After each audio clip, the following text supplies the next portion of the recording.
سلام به سرخ‌ترین سرخ‌ها، گرگ‌های خاکستری، تراکتوریای عزیز. اگه تراکتوری هستی لایک و سابسکرایب کن تا صدامون بلندتر بشه. خداداد عزیزی به ناحق کمیته انضباطی دعوت شد که دفاعیات عزیزی رو با هم میبینیم. حالا بماند که ورزشسه پامفارس و فوتبال پیروزی میخواستم خداداد رو متهم کنم و توپ رو بندازن میدان تراکتور، اما خداداد خوب جوابشون رو داد و قشنگ رنگ قهوه‌ای بهشون زد. اینم از برنامه صدا و سیمای میلی ایران که قشنگ یک طرفه میره جلو و خداداد رو متهم میکنه. واقعا جالبه.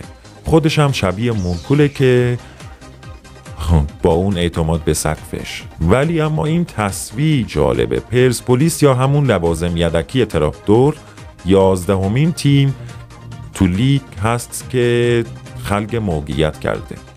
آخه دلونگیا به جایگاهتون نگاه کنید، بعد بیایید قهوه تراکتور رو بخورید. داوری فدراسیون نبود که الان رتبه شما هم دو رقمی بود. خوبه بگم سرمربیتون اسماعیل کارتار خودش توی برنامه تلفنی زنده با ترکیه گفته دوست داشتم سرمربی تراکتور بشم. سرمربیتون هم که تراکتوری در اومد. حقم داره وقتی یک طرفه به ترکا توهین میشه. اونم گوش داره میشنوه بهش بر میخوره دیگه. کاپیتانتونم میذاره کنار. ما چرا با استقلال مشکل نداریم؟ چرا با سپاهان مشکل نداریم؟ چون اونا هموطن ما هستن و کوریای فوتبالی همیشه هست، ولی توهین نکردن. شما حقتونه درویش مدیر عاملتون باشه. لوازم یدکی تراکتور برازندتونه. از طرف دیگه میگن یک امتیاز از چادر و ملو کسر شده. البته میگن چون من که چک کردم هنوز هیچی ندیدم. خدایی این که 10,000 نفر همگی یک دست هماهنگ شده توهین کنم و تو ورزشگاه ها باب بشه، توهین کردن به ناموس باب بشه، بعد هم با افتخار تیم چادر ملو اینو بذاره تو پیجش، این دیگه یعنی به قول خداداد عزیزی باید درشو تخته کنم. وقتی آقای تاج تحمل یه حرفو نداره که خداداد گفت 40 نفر رو میارم به توهین کنن، باید بازیکن رو هم دلع کنه که 90 دقیقه بهش توهین میشه به امید این که مثلا گل بخوره یا حواسش پرت بشه. همون برنامه قبلی هم گفتم دیگه، از اول فصل تا الان برید بازی‌های تراکتور نگاه کنید. دریک از یک پنالتی تازه 4 بازی رو هم 10 نفره بازی کردیم، با غیرت بچه ها بردیم. 1000 نوع جادو جنبل میکنن، آقایون بلدن، داور رو میخرن و غیره و غیره و غیره. هر بازی متیرت باید بزنیم تا ببریم، چون آقایون بلدن چجوری جادو جنبل کنن. ما از این کارا بلد نیستیم و تازه اگر اینجوری هم قهرمان بشیم نشیم بهتره. بس دیگه، شور همه چی رو در آوردی. آینده رو هم به لطف شماها حفظ کردیم. چطوری از سال 90 به هر روشی که داریم سر ما رو داریم میبریم.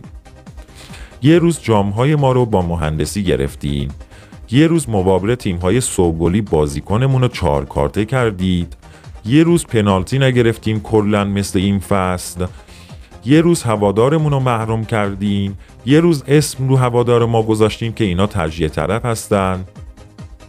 حاشیه هم که بوده تا بوده بوده شده آخرش. یه روز هم بازیکن ما رو هوایی کردیم. بابا دست از دشمنی با ما بردارید، کار به جای باریک کشیده ها. باید طرفدار تراکتور باشی تا بفهمی اینا با چی کار کردن. اگه تراکتوری نیستی به قرآن محمد نمیفهمی چی کار میکنن با ما. بیا همین الان که دارم برنامه اجرا میکنم حکم کمیته انضباطی علیه تراکتور اومد. تراکتور و اعضای تیم به خاطر شنیدن توهین 1,250,000,000 تومان جریمه شده. بعدن هم میگن چرا تیم‌ها خصوصی نمیشن. خصوصی بشن که چی؟ ازشون بتیرین؟ اینا خودشونو پاره کردن که زوزی لوازم یدکی تراکتور رو بخره و زوزی هم مرد با غیرت آذربایجان بارها و بارها گفته تو خطه خودم خدمت میکنم. فکر کردید همه مثل کنیم باگری هستن؟ بله قربان بگن و جلو چشاش توهین کنن بهش بخنده؟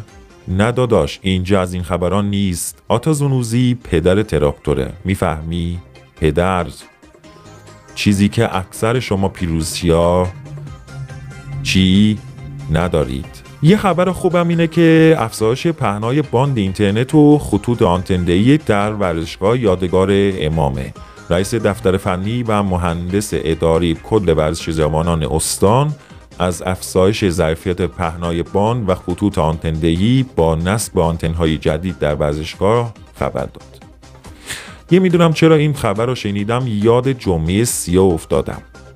خودم هم ورزشگاه بودم، آخرای بازی کلا نه اینترنت بود نه آنتن. من که عمرن نمیبخشم آقای فغانی و همه کسایی که اون خاطره بد رو به وجود آوردن. جالبیش اینجاست که عوض اینکه خجالت بکشن مدامم به سرمون میکوبن، انگار کار خوبی کردن.